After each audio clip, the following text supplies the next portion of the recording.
రాజకీయాల గురించి ప్రస్తావించడం అనేది చాలా సంవత్సరాల తర్వాత మళ్ళీ ఇదిగో ఇప్పుడే జరుగుతుంది.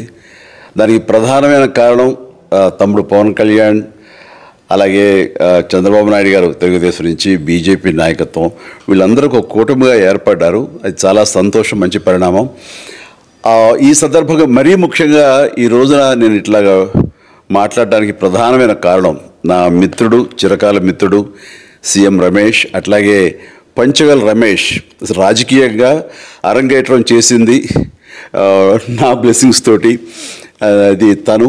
అలాంటి పంచగల్ రమేష్ అండ్ సీఎం రమేష్ గారు వీరు నాకు కావలసిన వాళ్ళు ఇద్దరు కూడాను అనకాపల్లి కాన్స్టిట్యున్సీలో ఎంపీ క్యాండిడేట్గా, అలాగే పెందుర్తి ఎమ్మెల్యే క్యాండిడేట్గా వీరు నిలబడటం అన్నది నాకు చాలా సంతోషంగా ఉంది. ఎందుకంటే ఇద్దరు చాలా మంచి వాళ్ళే కాకుండా సమర్థవంతులు.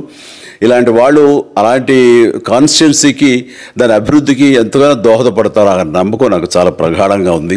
ముఖ్యంగా సీఎం రమేష్ గారికి కేంద్రంతో ఉన్నటువంటి సంబంధాలు, అనుబంధం ఇది మరీ మరీ ప్రత్యేకం. నాకు అది ఎప్పటి నుంచో తెలుసు. వారి గురించి నేను వింటూనే ఉన్నాను, చూస్తూనే ఉన్నాను. అండ్ ముఖ్యంగా ఆ కాన్స్టిట్యున్సీ, అనకాపల్లి కాన్స్టిట్యున్సీ అభివృద్ధికి ఈయన పరిచయాలు, కేంద్రంతో ఈయనకున్న సత్సంబంధాలు ఎంతో ఉపయోగపడతాయి. తద్వారా రమేష్ అలాగే మిగతా ఎమ్మెల్యేలు అందరూ కూడా ఎవరైతే అభివృద్ధి చేయాలి ఆయా ఎమ్మెల్యే నియోజకవర్గాలు అనుకున్నారో అవన్నీ కూడా సజావుగా సాగిపోతాయంటానికి దాని వెనకాల సీఎం గారి కృషి డెఫినెట్గా ఉంటుందంటే ఎలాంటి సందేహం లేదు.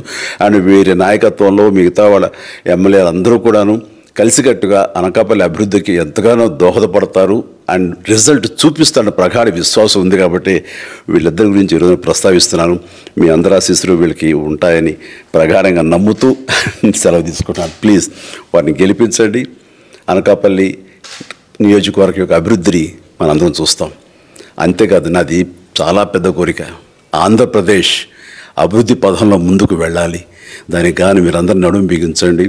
మీరందరూ కూడాను ఇలాంటి వారికి ఓటు వేసి మీరు గెలిపించి అన్ని రకాలుగాను మీ యొక్క ఆశీస్సులు వీళ్ళకు ఉన్నాయి అన్న భావాన్ని మా అందరికీ, ఆ నమ్మకాన్ని మాకు కలిగించండి.